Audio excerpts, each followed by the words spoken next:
Para sa masayang pagsasama bilang mag-asawa, tatandaan nyo palagi, kayo ay nagpakasal para magsama habang buhay, hindi para maghiwalay paglipas ng mga taon. Maraming nag-iibigan at nagpapakasal, nakakakita ng mga bituin habang ikinakasal dahil sa sobrang katuwaan. Pero paglipas ng mga taon, ibang mga bituin na ang nakikita nila kakaumbag sa kanila ng asawa nila. Hindi nakaranas ng and they live happily ever after. Walang happy ending, kundi nauuwi pa nga sa hiwalayan.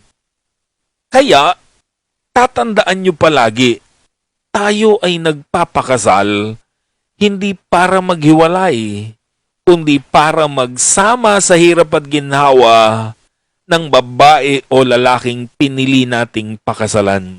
Kaya sabi sa Malakias 2:16, nasusuklam ako sa naghihiwalay, sabi ni Yahweh, ang Diyos ng Israel, napupuot ako sa taong malupit sa asawa, kaya't huwag kayong magtataksil sa inyong asawa. Hanggat maaari, sabi ng Panginoon, huwag kayong maghihiwalay, huwag niyong hihiwalayan ang asawa niyo. Ayoko, nagagalit ako sa tuwing may nakikita akong naghihiwalay na mag-asawa. Kaya ang bilin niya, huwag magtataksil at huwag mananakit ng asawa para manatili kayong magkasama. Kaya mahalagang ilagay yan sa puso at isip ng bawat nagpapakasal at mga magpapakasal pa. Kayo ay nag-iisang dibdib para magsama habang buhay, hindi para maghiwalay paglipas ng mga taon. Dapat maliwanag yan.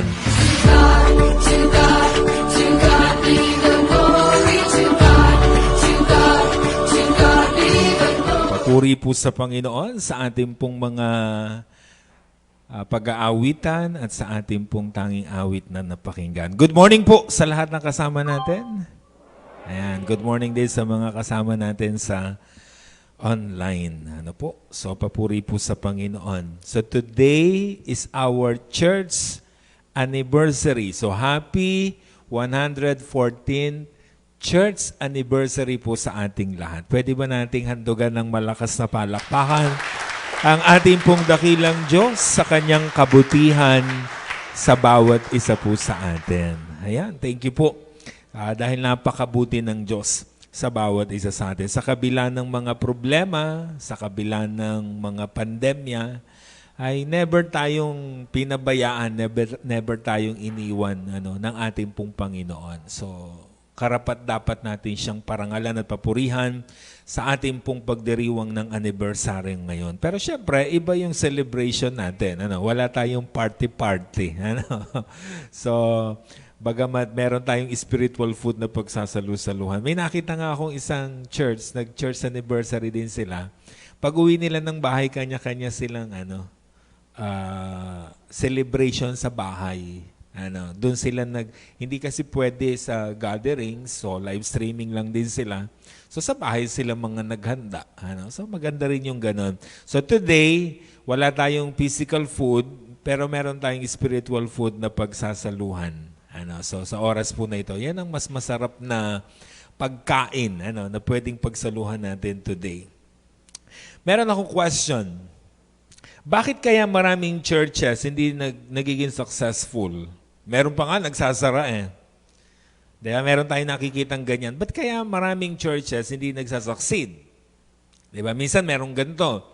Nag-anniversary, mas marami pa ang anniversary kaysa sa attendance. Diba? May ganyan.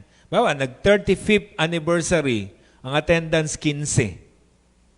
Minsan ganun, 75 years anniversary, pero ang attendance 40. Mas mataas pa ang anniversary kaysa doon sa attendance. Ba't kaya ganun? Sasabihin ng iba, kasalanan yun ng ministro. Kasalanan yun ng pastor nila. Lagi na lang ang mga tagapangaral lang may kasalanan. Minsan ganun ang nagiging ideya natin. Pero naalala niyo yung parable of the lost sheep. Yung parable of the lost sheep, merong isang pastol, meron siyang 100 sheep, nawala yung isa, hinanap niya, nung makita niya, buong kagalakan niyang ang kanyang nadama. Tanong, bakit nawala yung tupa? Ba't siya nawala? Ba't siya naligaw? Kasalanan na naman ng pastol. Yung pastol talaga na yan, malaki ang kasalanan. Yung kasalanan daw ng pastol kasi yung pastol daw ay pabaya, masyadong busy sa maraming bagay, napabayaan na niya tuloy yung tupa niya, kaya tuloy nawala ito at naligaw. Pero alam nyo, in my own observation, hindi kasalanan ng pastol eh. Bakit? Kasi hinanap nga niya yung tupa eh. Nakita niya yung concern niya sa mga tupa niya. Diba? Nung makita niya na nawawala ang isa, hinanap niya agad. Diba? Ang totoo, alam niyo, this is my personal observation, kasalanan niyo ng tupa. Yung tupa kasi matigas ang ulo eh. Tingnan mo yung katabi mo, ikaw ba yan? Sabi mo. Matigas ang ulo ng tupang ito. Ang gusto niya yung sa sarili niya ang nasusunod. Ayaw niyang makinig sa tupa, ay sa pastol. Ayaw niyang makikinig sa pastol niya. Kaya yan, naligaw siya ng landas, nawala siya. Pero, naroon pa rin yung pagmamalasakit ng kanyang pastol. Kaya nga hinanap niya ito. Diba? Tsaka tatandaan niyo, 100 ang tupa niya. Mas mahirap yung alagaan. Nag-iisa siyang nagpapastol eh. Kasi kung sasampu lang ito, medyo madali. Alam na alam mo agad. Pero kung mayat maya, magbibilang yung 1, 2, 3, 4, 100. Buo, kompleto pa. Maya-maya ulit, 1, 2, 3, 100, kompleto pa. Diba? Hindi naman ganun ang gagawin niya kasi marami yun. Diba? So, pero kung marami sanang nagpapastol sa kanila, mas madali sana at baka walang nawala at walang naligaw. So, in the same way, ganun din tayo sa Cardona Church of Christ. Kailangan tinutulungan nyo ang pastol nyo. Diba? Kailangan tayo ay naglilingkod sa ating Panginoon. I need help. We need help. We need volunteers sa Cardona Church of Christ. Diba? Para walang tupang mawala at mahanap ang mga tupang nawawala. Diba? So yan yung kailangan natin ginagawa. So may kwento tayo sa Bible, isang istorya na kapag kinuha mo yung application, maging mabait kayo sa lingkod ng Diyos. Diba? So yun yung lesson. Pero today, iibahin natin yung application. Ang kukuhanin natin, maging mabuti kayo sa gawain ng Diyos. Diba? So, yun ang kailangan nating ginagawa para yung mga ministries ng church natutugunan ng bawat isa sa atin. So, let's begin. 2 Kings chapter 4, verse 8. Minsan si Eliseo ay nagpunta sa Sunem. May isang mayamang babae roon at siya inanyayahang kumain sa kanila. Mula noon, doon siya kumakain tuwing pupunta sa lugar na yon. So napakabuti ng puso ng babaeng ito na mayaman. Sabi ng konteksto, hindi naman niya kilala, hindi niya kaano-ano, nakikita lang niya. So inimbitahan niya para kumain sa kanilang bahay. So she saw the great need of this man, then she invited him to it. So siguro yung babaeng ito naroon sa kanilang pinaka rooftop. Naroon siguro, nagpapahinga, nagkakape, nagmimerienda. Tapos itong lalaking ito, nakikita niya, laging dadaan doon, araw-araw. Sabi niya, ano kayang ginagawa ng tao ito? Kaawa naman, kasi nakita niya yung kaawaan niya doon sa taong ito. Dahil una, naglalakad lang, walang transportation. Pangalawa, nakikita niya siguro, pawis na pawis, pagod na pagod, wala man lang nakakain. Diba? Kaya naman, nabuo sa puso niya na kailangan kong tulungan ng taong ito.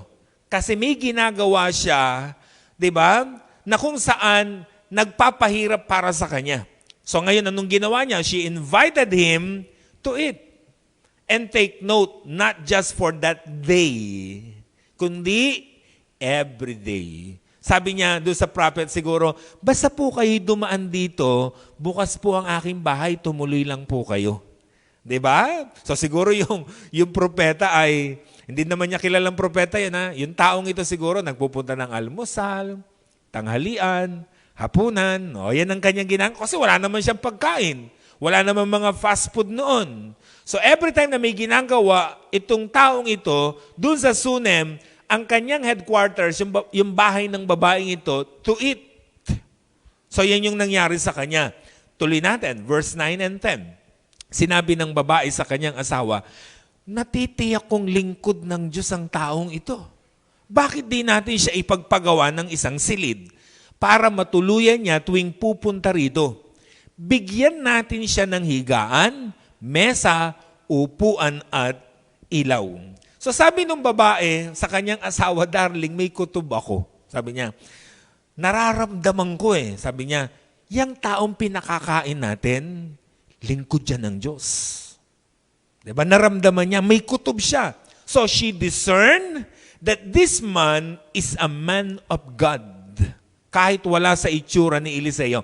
Actually kasi si Eliseo, wala sa itsura niyang propeta ng Diyos Wala sa itsura niyang lingkod ng Diyos. Alam niyo kung bakit? Kasi kalbo ito. Hindi ko naman sinasabi mga kalbo, wala sa Baka may mga kalbo nga pala rito. Pero tignan niyo, di ba? Brother Saldi, tayo nga kay Brother Saldi. Ayan, tayo kayo. Sige. Kahit nakabarong yan, di ba? Iisipin, pag nakasakay mo yan sa sasakyan, naku, hold upper yata ito. Ganun.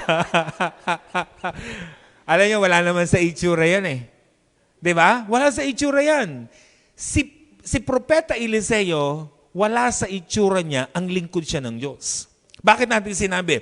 Binuli yan Tingnan niyo. 2 Kings 2:23. Mula sa Jericho, pumunta siya sa Bethel sa daang may mga kabataang lumabas mula sa bayan at pakutyang sinabi sa kanya. That is Elisha si Eliseo. Umalis ka rito, kalbo. Umalis ka rito, kalbo.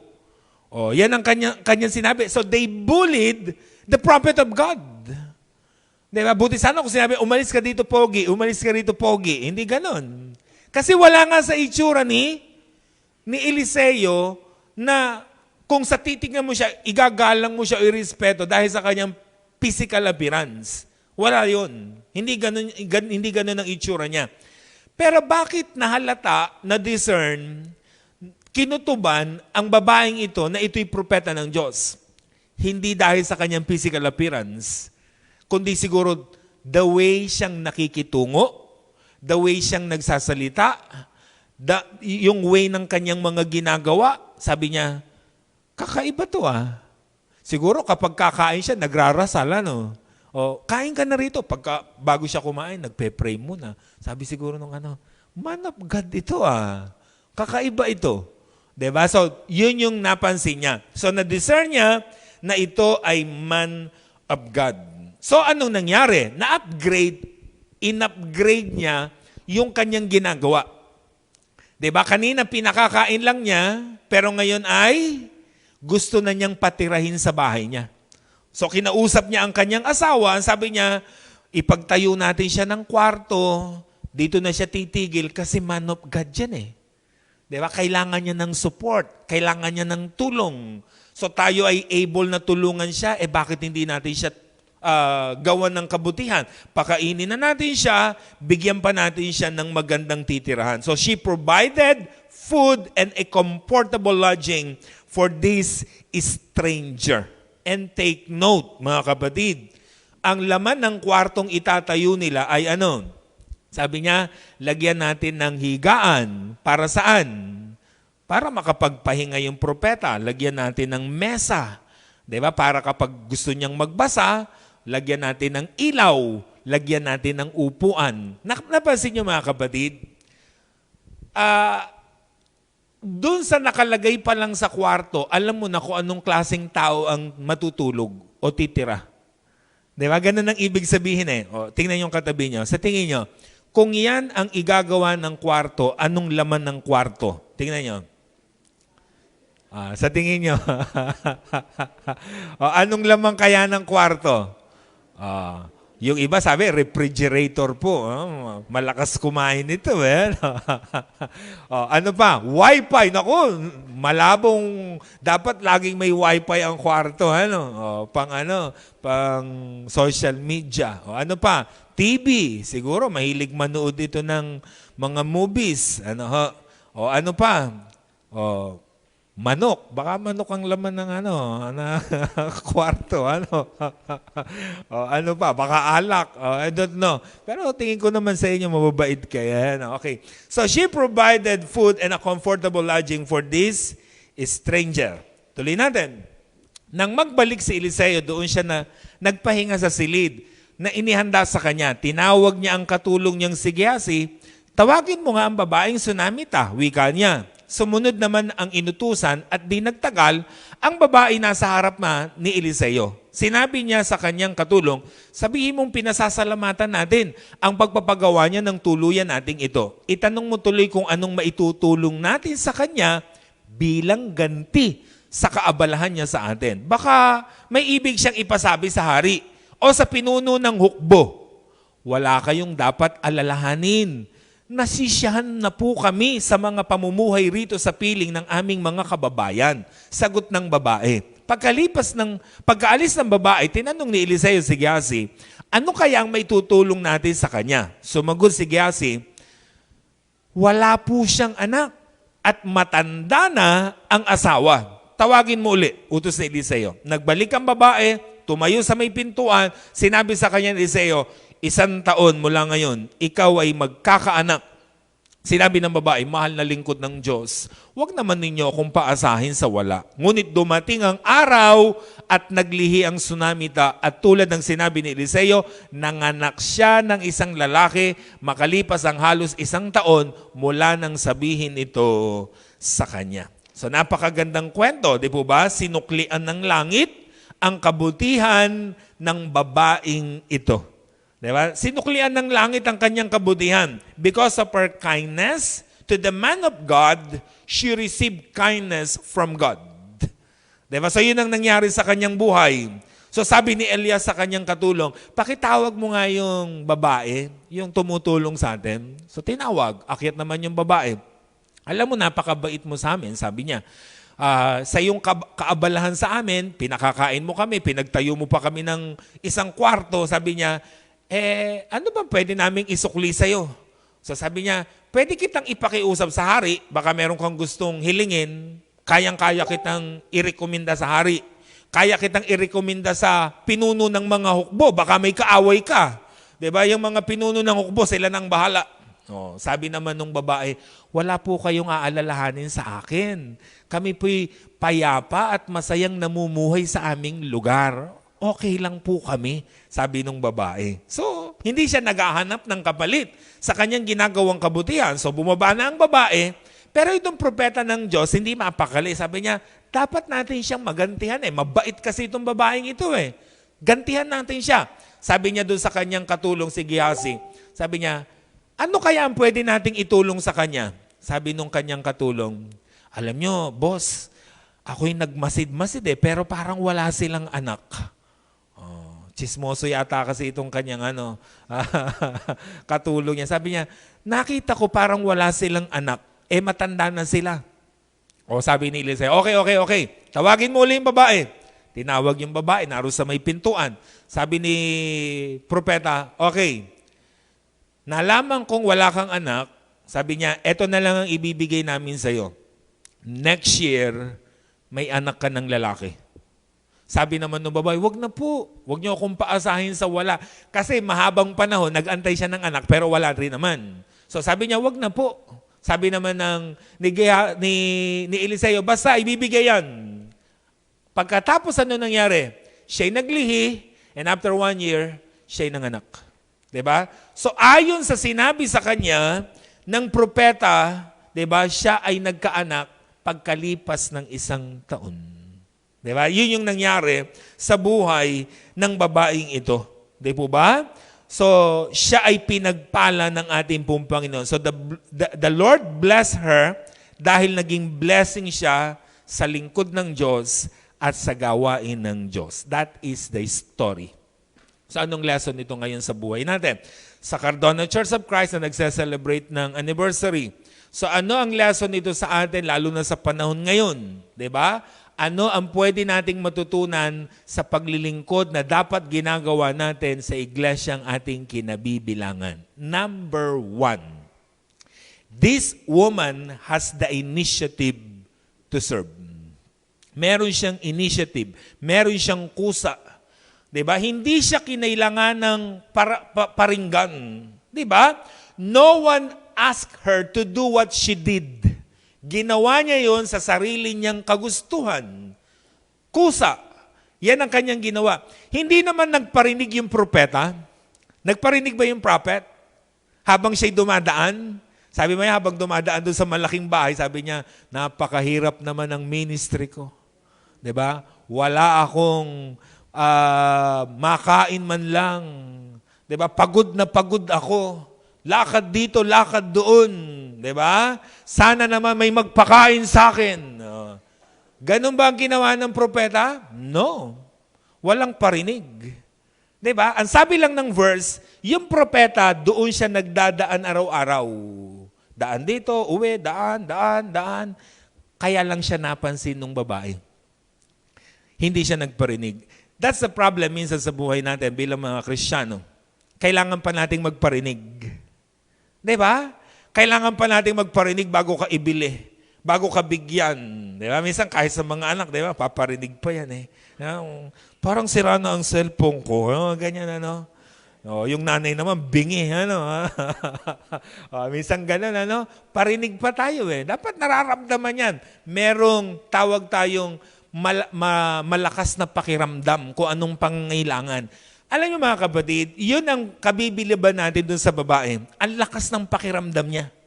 'Di ba? Nakita niya ang pangangailangan ng lingkod ng Diyos at ng gawain ng Diyos, so nagkusa siya. Dapat yan ang maramdaman natin mga kapatid. 'Di ba? Sa Cardona Church of Christ, nararamdaman natin ang pangangailangan ng iglesia ng ating Panginoon. And we are ready to meet that need na nakita natin mga kapatid. Yan ang ginawa ng babaeng ito. 'Di ba? Listen, ang paglilingkod sa Diyos, hindi yan sapilitan. Hindi yan tulakan. Ito ay kusa. Pakisabi sa katabi mo, kusa.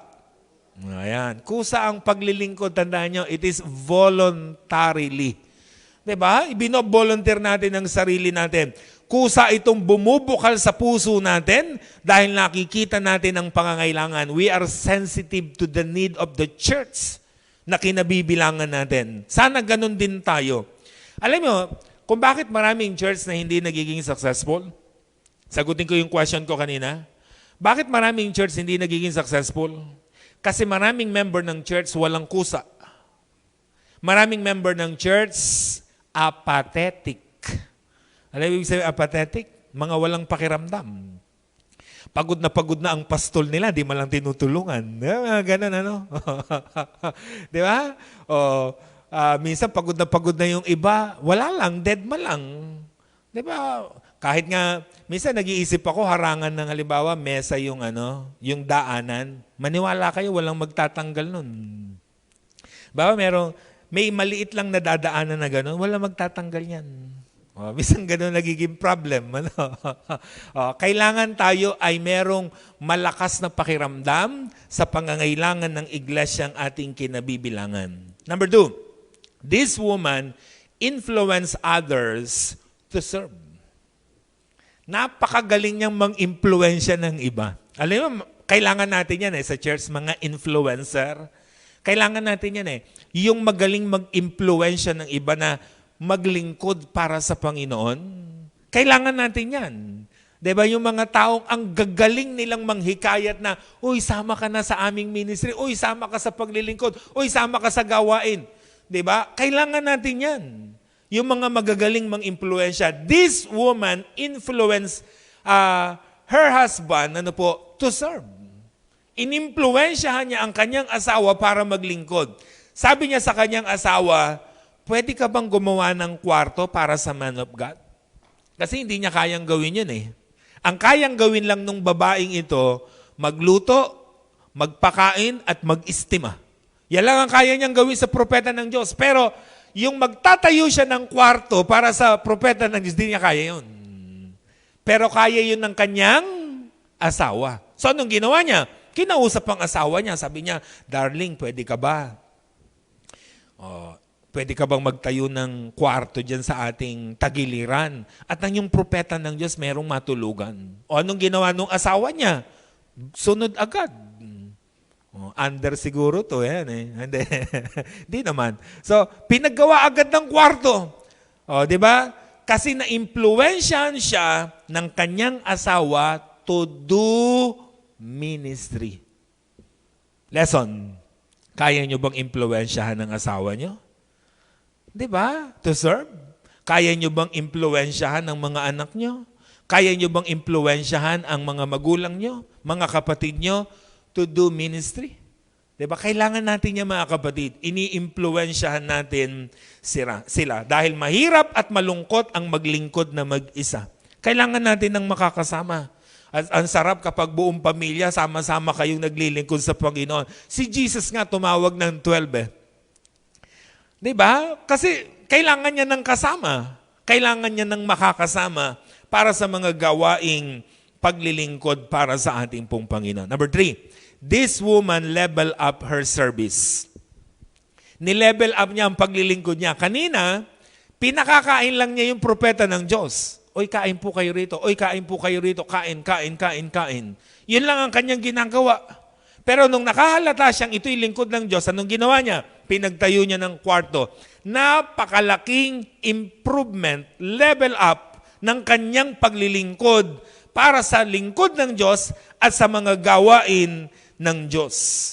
Diba? Yun ang kanyang ginawa. So, ni-level up niya yung kanyang ministry.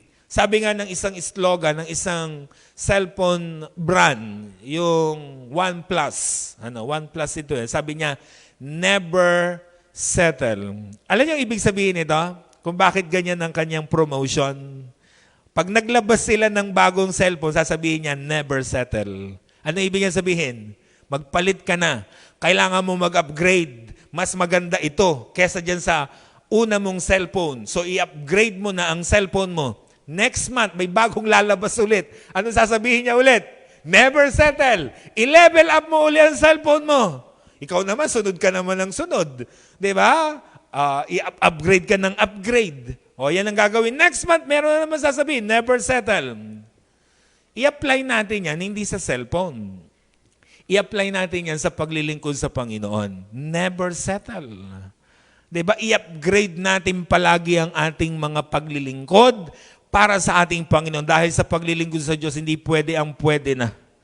Dapat yung best natin, ang ibinibigay natin at ginagawa natin para sa Panginoon. Diba? Yan ang kailangan eh.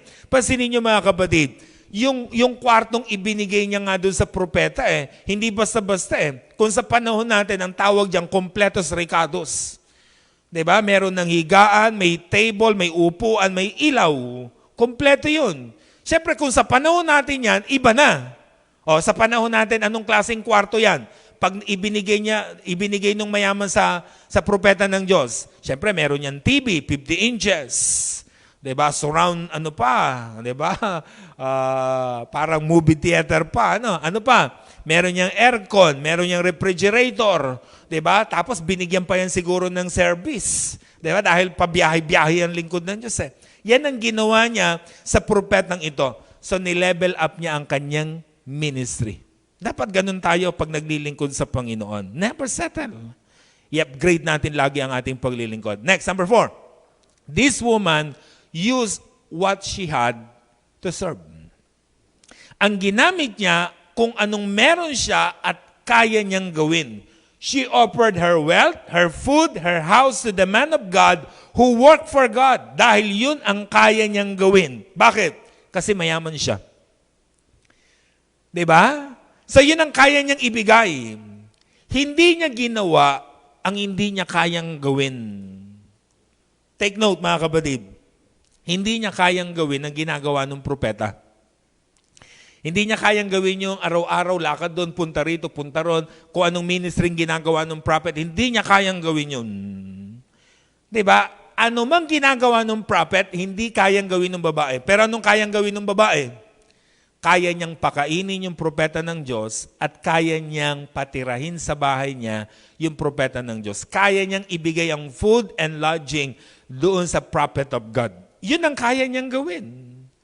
Diba? So, hindi niya ginawa ang hindi niya kayang gawin. Listen mga kapatid, hindi tayo pinipilit na gawin ang hindi nating kayang gawin sa iglesia ng ating Panginoon.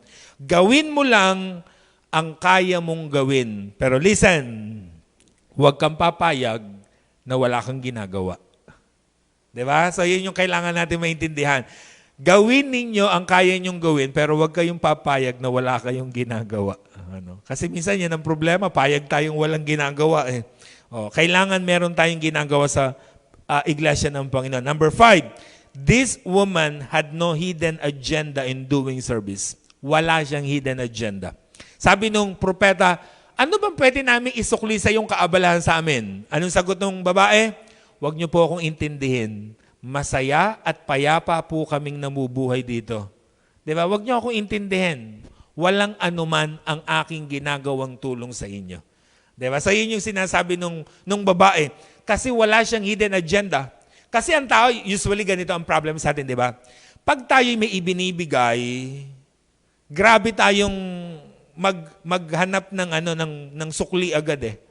Di ba? Lalo na kapag binibigyan mo ang lingkod ng Diyos, para bang pag meron kang ideya, gusto mo sundin ang iyo. Minsan ganun nagiging problem sa tao. Pero itong babaeng ito, hindi ganun. Diba? Hindi niya inaabala yung propeta nakakatukin. Prophet, masakit po ang balakang ko. Pwede ba niyo ako ipag-pray? Maya-maya, katukulit, prophet, masakit po ang tuhod ko. Nirarayo mayata ako. Pwede niyo ba? Hindi niya inabala. Diba? Ganun ang ibig sabihin mga kapatid. No hidden agenda. Pag tayo ba naglilingkod sa Panginoon, may hidden agenda? Sana wala. Purely to glorify the name of God. Diba? Yan ang kailangan natin ginagawa. And number 6, this woman received what she never had. A greater blessing ang kapalit ng kanyang paglilingkod na ginawa. Her service did not escape in the eyes of God.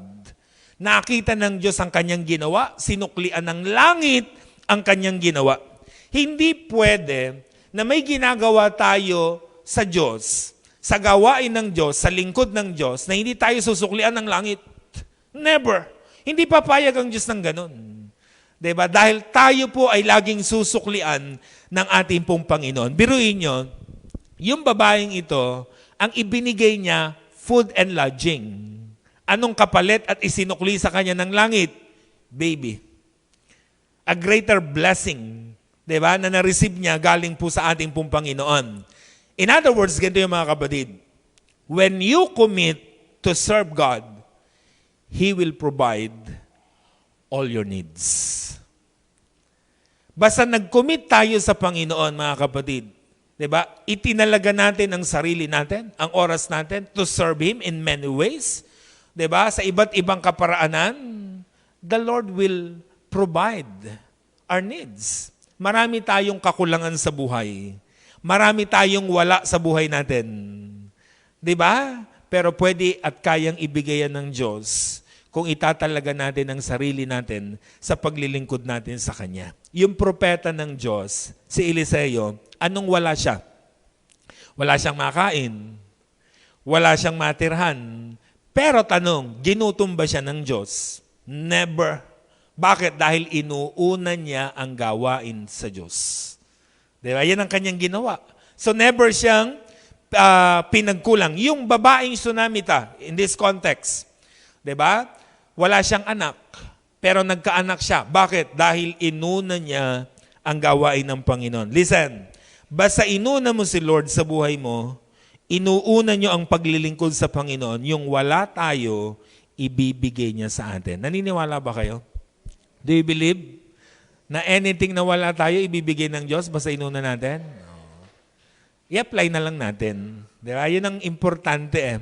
Matthew 6:33. Alam natin ito mga kapatid. Seek first the kingdom of God and His righteousness, and all these things will be added unto you. Diba? Ganon ang nangyari sa babaeng ito na Sunamita. Diba? Ganon ang nangyari sa propetang Eliseo. Inuna nila ang kingdom ng Diyos, inuna nila ang gawain ng Diyos, and the Lord provided all their needs. Inanyahan ko po kayong magsitayo, mga kapatid. Are you serving? Kayo ba'y naglilingkod talaga sa Panginoon? Or or just attending? 'Di ba? So, importante meron tayong paglilingkod na ginagawa. Ngayon, kung may paglilingkod kayong ginagawa, gusto nyo bang i-level up nyo ang paglilingkod na yan? 'Di ba? So, yun ang gusto natin. Dapat lagi tayong nagle-level up sa ginagawa natin. Tandaan nyo yung babae sa story. May initiative siya. May kusa. Marunong siyang makiramdam sa pangangailangan. At ready siya lagi na tumugon sa pangangailangan. Sana may ganun tayong pakiramdam. Ay, may need ang church. Kailangan ng ganito. 'Di ba? Kailangan ng ganyan. Kailangan ng ganon. May need ang church. I'm ready to help. Dapat ganun tayo. Nararamdaman natin ang pangangailangan ng iglesia ng Panginoon. Nararamdaman natin ang pangangailangan ng mga lingkod ng Diyos. Nararamdaman natin ang hirap, ang burden ng mga naglilingkod para sa Panginoon. Yan ang dapat natin ginagawa, mga kapatid. Yan ang ginawa ng babaeng ito sa ating kwento. At dahil binigyan niya ng pansin ang gawain ng Panginoon, the Lord bless her.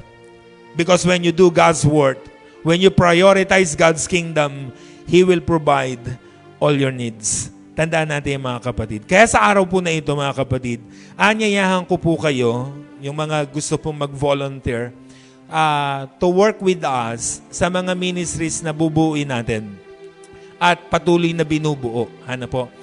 Nilimitahan tayo ng pandemya. Ano po? Masyado tayong nakulong ng pandemya. Ano? Yung church, hindi na niya nagagawa yung dapat niyang gawin. So ngayon, ay magsisimula tayong muli na buhayin ang ilan sa mga ministries natin.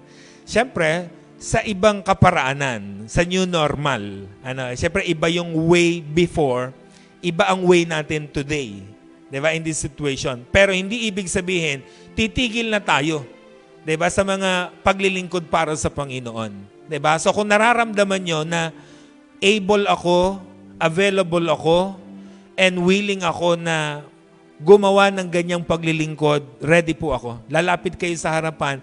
As we mentioned, those ministries, diba, na atin pong, hindi po sila ready, mga nakadilaw.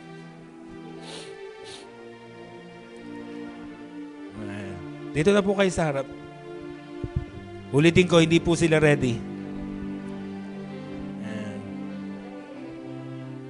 Social distancing na lang po. Ayan. Ayan. Mga teacher po natin ito sa Cardona Church of Christ, ano? Ayan. So, palakpakan natin ang ating pong Panginoon. Ayan. So, talagang palalakasin natin ang kids ministry natin. So, thank you sa ating pong mga nagli-lead po nito. Ano po? So, binubuo natin muli ito, mga kapatid. So, start po nito ay June 20. So, patuloy natin ipag-pray. Ano? At syempre, yung mga anak natin, yung mga apo natin, patuloy po nating i-register dito. Ano po? Dahil ang katagumpayan nito ay nasa atin din po kung magpa-participate tayo doon sa ministry na ito. Kasi gusto natin, ang mga anak natin, sa ganitong sitwasyon, natututo pa rin sila ng salita ng ating pong Panginoon. Kasi, alam natin, medyo matagal pa yung laban natin. Hindi naman natin sila pwedeng dalhin sa bahay-sambahan. Diba? Kasi mga bata pa sila. So, ito yung way natin to reach them out. Diba? So, yan yung kailangan natin gawin. So, thank you sa ating mga guro. Gusto natin silang ipag-pray. Lord, thank you po sa pagpapadala po ninyo ng mga anak po ninyo na ready po na gamitin para po sa ministeryo po ng mga bata. Alam po namin, Panginoon, ang inyong puso. Dahil sabi nga po ng inyo pong bugtong na anak na si Jesus, hayaan niyong lumapit ang mga bata sa akin dahil ang kaharian ng langit ay para sa kanila. Kaya, Panginoon, sa oras na ito, i-bless niyo po ang mga anak po ninyong ito na mag-handle po ng mga bata. Na sa panahon ngayon, very challenging, pero alam po namin gagamitin po ninyo sila para maituwid, maitama, mabigyan ng magandang direksyon ang aming mga anak at ang aming pong mga apo. Sa inyo ko po sila pinagkakatiwala, Panginoon. Ang mga preparation po nila, lahat po ng kanilang gagawin, nawa po magkaroon ng kaganapan. Alam po namin na ang aming kakayanan, ang aming pong mga lakas ay hindi po sapat kung hindi po ninyo babasbasan ng mga bagay po na ito. Kaya sa inyo po namin pinagkakatiwala at kiniklaim po namin ang katagumpayan ng Kids Ministry. In Jesus' mighty name, amen and amen. Thank you po and God bless po sa ating pong lahat.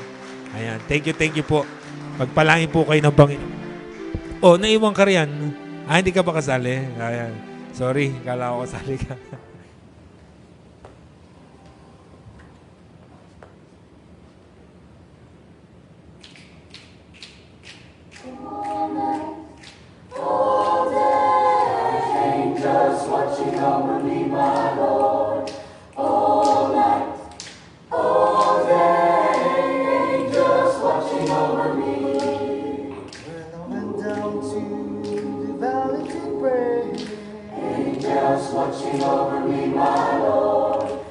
Angels watching over me.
Angels